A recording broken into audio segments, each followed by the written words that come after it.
everyone. Welcome to another episode of Insurtech Unscripted. Ali Safavi, your host. I'm super excited today about having TX-Zhuo, the general partner at Fika Ventures, today with me. He's someone who's been involved with insurance for a while, who is at McKinsey, involved with their insurance practice, and he's been investing in Insurtech for a while. I mean, he invested in companies like Policy Genius, who, as you know, are some of the OGs in the Insurtech space. So he brings a lot of unique perspective into the podcast with a lot of learnings that obviously happened over the past few years. So let me start off with TX. Welcome to the podcast, and maybe you could tell us more about your background and where your insights are coming from, and a little bit more about. Thanks for having me, Ali. It's such a pleasure to be here today. So just very quickly on my background, I was an entrepreneur turned VC. So started a very small bootstrap company. We are selling college textbooks online of all things. So this was right out of college. We were very fortunate, ended up selling the company in 2006. And at that point, I realized maybe I was a good entrepreneur, but didn't have the right business experience to scale a company. So spent a couple of years at McKinsey and was very fortunate to be part of their Insurtech practice. So worked with a lot of clients like Citi, Prudential, AIG. And through that experience kind of informed how I wanted to invest my time when I became a VC later on. And Insurtech has definitely been a constant focus within our portfolio since day one. So we've been investing in Insurtech probably since 2013. It's about 10 years now. Very interesting. So let me start off with, as someone who's been in Insurtech since 2013, how do you see the evolution of Insurtech? Because I got involved with Insurtech beginning of 2016, and I have a lot of thoughts about how Insurtech has changed from 2016 to 20, 19 to 2022, and even now, like if it's the second wave or the third wave or whatever. But you've been in it much longer, right? So how do you see the phases of Insurtech or insurance evolution? Yeah, I think the first wave back in 2013 was similar to other financial product categories. I think it was just getting people comfortable with transacting and buying insurance online. I think insurance traditionally, as you know, the average broker today is still 60 years old, kind of meets with you in person. So it's very uncommon and maybe not intuitive for people to be able to self-select their insurance policy. So that education process and discovery was a big thing in kind of V1.0 of Insurtech. So that was probably 2013 all the way to 2017. And I think after 2017, consumers got more sophisticated, right? So the second wave, it goes beyond discovery to price comparison and finding what's the best policy for them. So I think that's the second wave between 2017 and 2021. And now I think with this market correction as a whole within tech, I love the new focus on profitability and strong unit economics. So I think we can dive into this a bit later, Ali, but a lot of people are realizing that single line insurance products are very difficult to scale, that the unit economics might be pretty hard. That's why a lot of the traditional carriers, MGA, always have multi-line products that they sell. So a lot of the innovation, at least in the last couple of years, is around kind of product bundling, thinking about better targeting across different financial products. So how can you bundle maybe a mortgage product together with insurance, together with maybe trust and will. So I think a lot of the innovation now happens in being able to use data and provide each individual the exact suite of financial products that they want. And insurance obviously serves as a very big category within the suite of products. Very interesting. So maybe we'll just jump into my favorite question always, which is what's one or two of your most controversial opinions or ideas about insurance? Something that you feel like, it's different than how the majority see insurance. Yeah, I actually think we need to go back and empower these offline brokers. I think instead of competing with them, I think we should empower them. I think what we've seen of late is a lot of these relationships with offline brokers are still very persistent, especially the older demographic. And insurance is a lot about trust, right? It's one of these core products that a lot of people want dedicated advice. So instead of competing with them, we've actually invested in certain platforms like a company called Fair Street that helps Medicare agents kind of improve how they operate. And so we're not competing with them. We're not creating a new avenue for carriers to sell products. We're actually empowering or supercharging the existing channel. So that to me is like a very interesting category. And we want to do more investments in similar spaces. So I wonder, because I think about this all the time when I was thinking about COVU, we spoke about this briefly, but I'm very passionate about the distribution space because I believe transformation of insurance starts with transforming distribution. And I found, how do we advise people, guide them, educate them to make the correct decisions? That's, at least to me, like the right way to start with distribution, transformation of insurance. But when I think about distribution channels, there's a huge controversy around embedded versus brokered model, or between, I would say, the hottest topics now versus general B2C. I know you were talking a little bit more about how insurance get involved and the idea of bundling with like financial products and all that, which sounds more like embedded. And to me, that's a little bit different than like empowering brokers. So how do you see, how do you like navigate this? Like the difference between, like, is insurance going to be more focused on bundling, or is it going to be more focused on like empowering the traditional agency channel and evolving them? Yeah, I think it's a bit of everything. Maybe I'll break that down into three different parts. So I think embedded is very interesting, and maybe a controversial view I have is that everyone wants to be an embedded insurance company. Like, let's sell insurance, but I don't think a lot of companies have the right data, right? So ultimately, if you want to become an embedded insurance company, where you can actually capture value, if you're willing to underwrite some of the risk yourself. I think if you're just going to distribute these policies, you're no better than an affiliate model. So that's something that has been tried and tested in the past. I think if you look at companies, for example, maybe I'll name a company called Tint.ai. So Tint.ai works with marketplaces like rental car marketplaces like Turo, where there's actually a lot of data that they're collecting about individual drivers and their driving records and experience. And there, I think that's a unique advantage, right? Beyond kind of what the insurance carriers publicly see, you have a lot of granular data that will inform you of how to better price the policy. So in that case, I think it's very interesting for an embedded insurance play. Whereas in other cases where the data might be more sparse, say you're like a middleman transactor where you actually don't capture granular level transaction data, then that case, I think there's less of a wedge in, or there's less of a long-term moat for you to be able to better price risk within that. So that's the embedded category. I think that's pretty interesting. I think the other one that's pretty interesting is we talked about being empowering existing brokers or existing channels. I think there are two categories. I break them down. One is like a pure play, let's provide more SaaS tooling to these existing channels. The other is like allowing more distribution. We recently invested in a company called Outmarket that helps a lot of carriers identify good distribution partners. So they identify brokers that the carrier currently doesn't work with, or MGAs, that are wholesalers that the carrier doesn't work with today, but could be very strategic given the carrier's footprint or the carrier's intent to expand their coverage in certain regions. So I think this model of like a AI co-pilot is becoming very interesting when you think about empowering people within the ecosystem. Very interesting. So let's just flash forward to, like, let's say 20 years from now. I know it's a little bit of a stretch, but I just wonder, like, how do you see the future? Like, do you, just distribution wise, do you see it as a market in 20 years that is more dominated by, I don't know, like AI enabled brokers, or like a model where insurance is taking a backseat of all these big commercial brands and is more just bundled into distribution? Like, I don't know, you buy your car insurance from Toyota versus, like your broker. I really hope that, I think with the wealth of data and the cost of creating these AI systems going down a lot, that I think the analogy you gave about, hey, you buy your Toyota and then, yeah, I present you with your car insurance, and then I get your physical address because I'm taking down your driver's license and your details, and I can offer you a policy because now I capture data about kind of where you live and kind of what you do for a living and kind of your lifestyle trends. So I think all of that is going to be the future. I don't think that's something we get to in the next 3 to 5 years. It's probably going to be 15 to 20.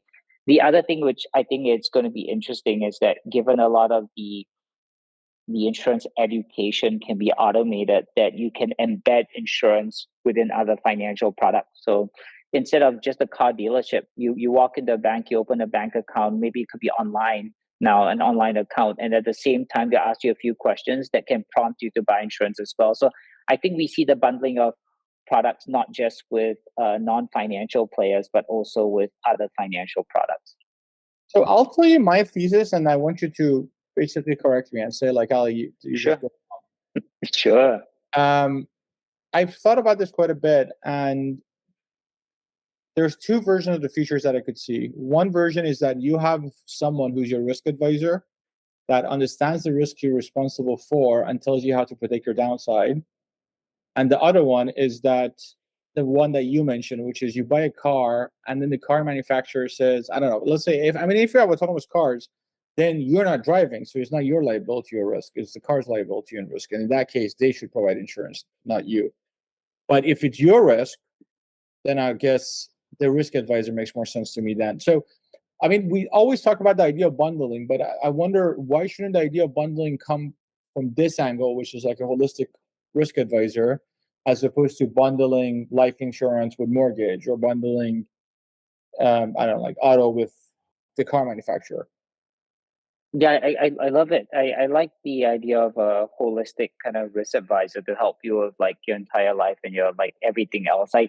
I do think that the one thing has to change, and maybe this is not just insurance, but other financial products, that everyone's incentivized to get you to buy more financial products. So how do you take that away? I think if a financial advisor sells you more insurance, or you take a higher level of coverage, they ultimately make more commissions. So as we think about the risk model, like I think we need to change kind of the commission structures or how we think about compensating people who distribute insurance so that the end consumer gets what's right for them, not what's most expensive for them. So we built an AI risk advisor because that was my original thesis. And the idea was a holistic, unbiased, and transparent advisor. The idea that I had at least as it was that it's supposed to be algorithmic. So if it's algorithmic and doesn't have a human intervention, and it's kind of like open source, so you know like what is recommended to what, that should solve the issue. Because the combination that I liked the most was that the AI generates the advice, and then the human does the hand holding for explaining it. Because the explanation, I don't think I don't know, AI should be there eventually, but people still want that trust and human touch and human hand holding when it comes to like these kind of complex products. Which I think might be able to solve that, to kind of provide some of that transparency and some of that unbiased incentive into the mix.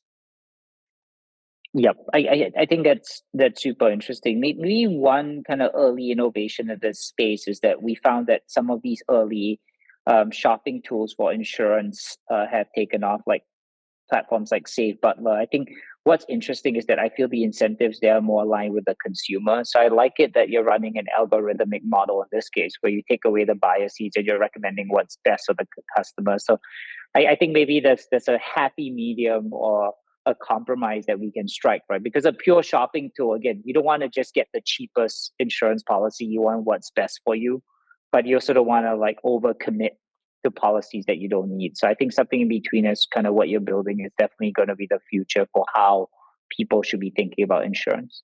Yeah, and of course, the biggest issue here is that people's relationship with risk is very complicated.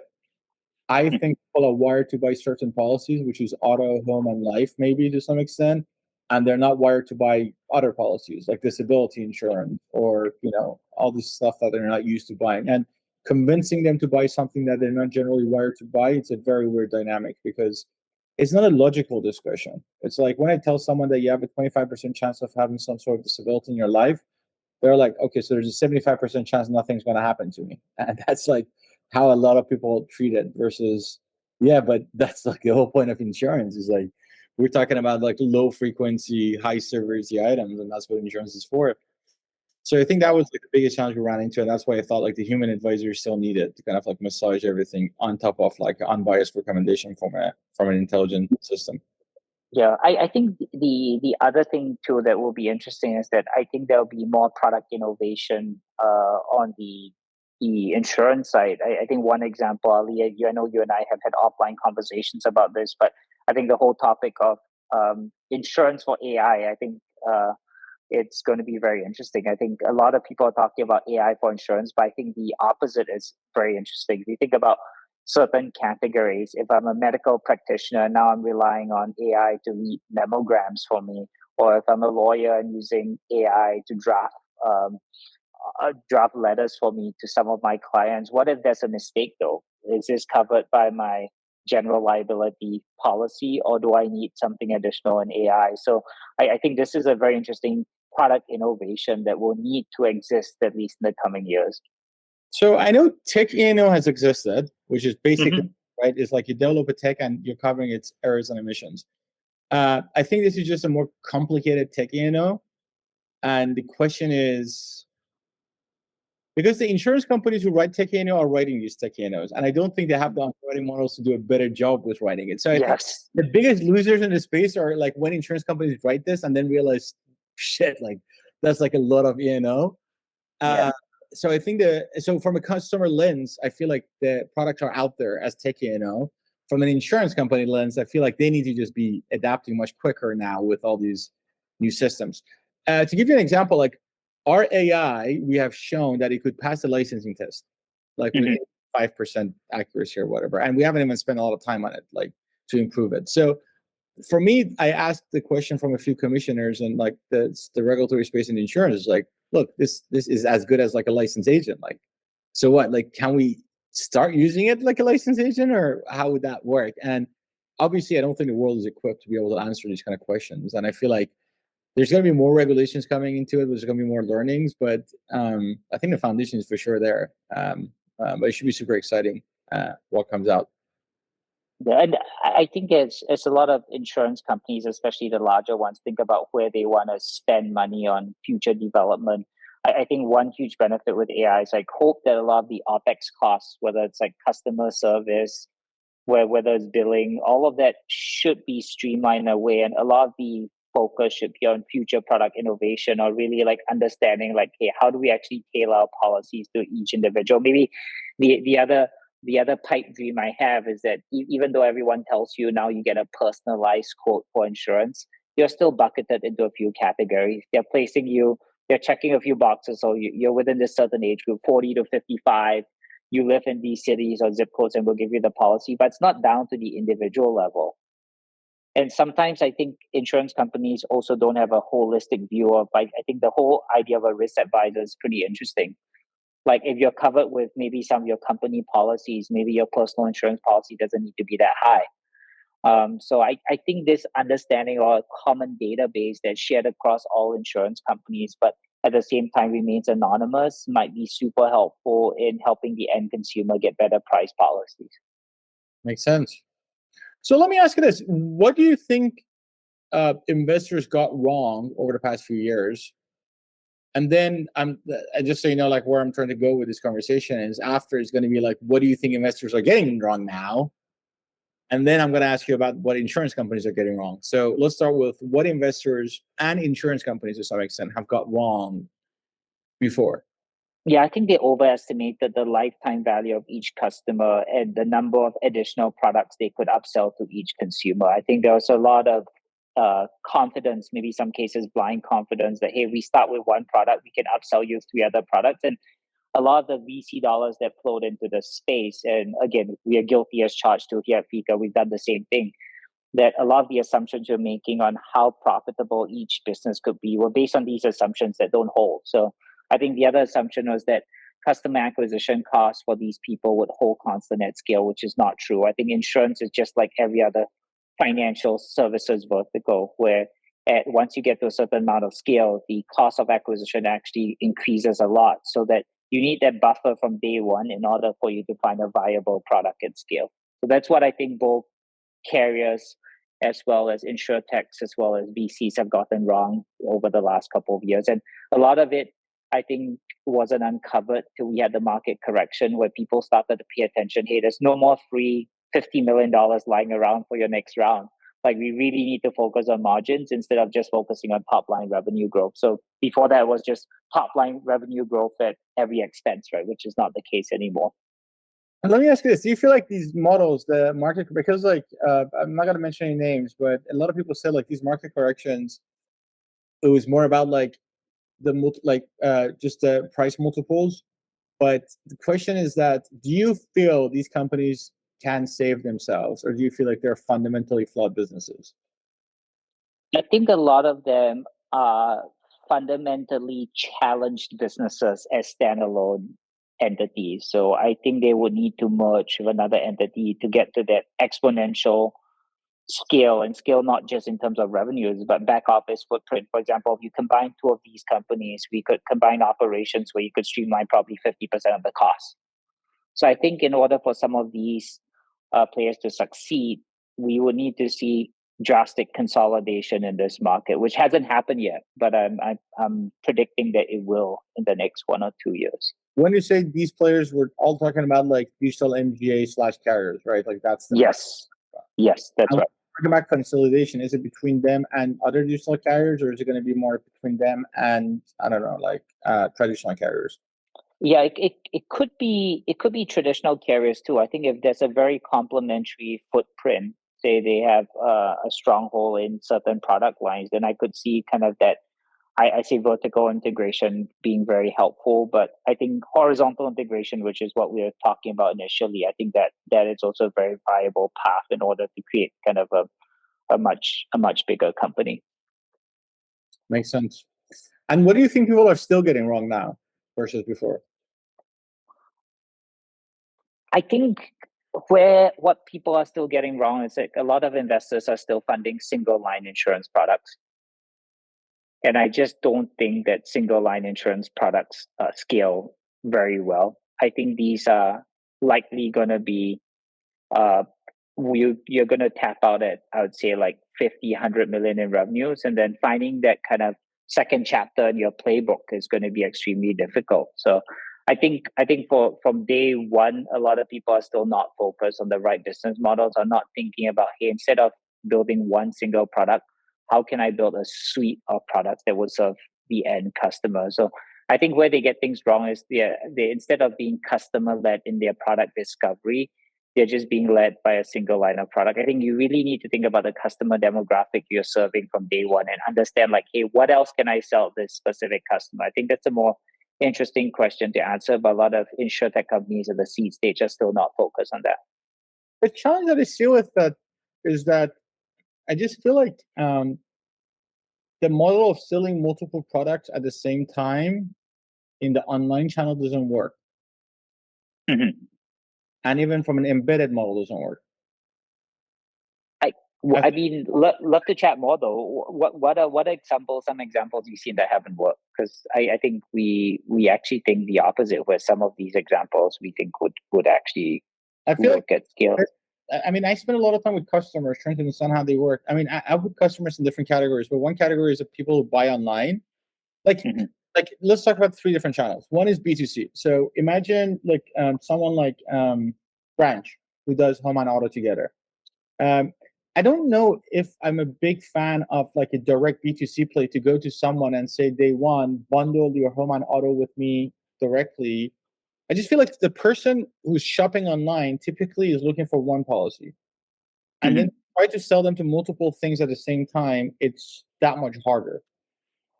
Just from a high intent customer that you'll find online. If I'm talking about I don't know, like a bank customer, or like let's say a financial product like Acorns or something that I'm trying to sell them. Oh, again, like these are hard conversions as they are for single line and high intention, and trying to convert them in multiple policies at the same time is even harder. And if you just sell them on one policy, trying to bundle a few other things after is also very hard, because most of these customers you have very low engagement with. And there's not much. That's one of the reasons I got into the agency space anyway, because I felt like in the agency space, the renewals are really where we want to go after people for bundling, because you basically bring them in on a single line, and then you have that relationship with them that is engaged, and you have that personal relationship with them as opposed to like an Acorns relationship or banking relationship or something. And that's what you use to cross sell. At least that's my thesis. I don't know if I'm getting it right or wrong, but that's how I feel. I definitely can see your angle. I think what I mean, maybe to piggyback on your example, like maybe auto and home, it's not maybe naturally like a complementary product unless you bring in maybe a third product like an umbrella product, and you can say like, hey, if you get these 2 from us, your umbrella premium goes down. So I think instead of selling them 3 policies at once, I think there's a short-term opportunity to resell policies. So getting them to opt out of the current policy and pick something else in the short term. And I think the other thing that's challenged about selling multiple products is the underwriting timelines are not consistent. So, and maybe that beckons another challenge we have in today's insurance industry. So I think if you think about life insurance, it's so archaic that a lot of it still requires us getting a blood test and everything. Well, if you think about it, like, hey, most of us have gone for medical checkup within the last 1 or 2 years, right? So I think we can rely on the data, and I think a lot of us subscribe to online platforms, like One Medical, for an example. So I guess why isn't there more of a data integration between this, where I can get an instant policy? So I think a lot of the challenges is also the bait and switch, right? You come back with a very low premium number, and then 2 weeks later they come up with certain exclusions. So like, hey, I can't do this. I think being upfront at the start and getting pricing right and underwriting period shorter is going to be like a winning formula. But I don't really think we've cracked the code yet. Yeah. And why do you think investors are still funding single line insurance products? Like, is there like they haven't learned the lesson, or they're betting on a certain thing that what are they betting on that they feel like? Insurance is such a big category, so a lot of people think that the TAM, even with single line products, is big enough. So I think a lot of them are focused on the TAM, and I think the second thing is they're focused on people who have had experience in the space as corporate executives, and like, hey, we know the space inside out. We have all the right relationships. Yes, you're going to get the right distribution channels, but fundamentally, are you building a business that works? So I think as they think about supply, they love investing in people who have all the right relationships with all the carriers and MGAs. But I think that still that consumer acquisition flywheel, as we talked about, is something that is still very hard to fix. And another thing that I wonder about is that before, when you think about Root or Lemonade, people were basically giving SaaS multiples on premium. Mhm. They counted revenue premium like a revenue, and Yeah. like a 90 SaaS multiple on like the low margin, unprofitable premium.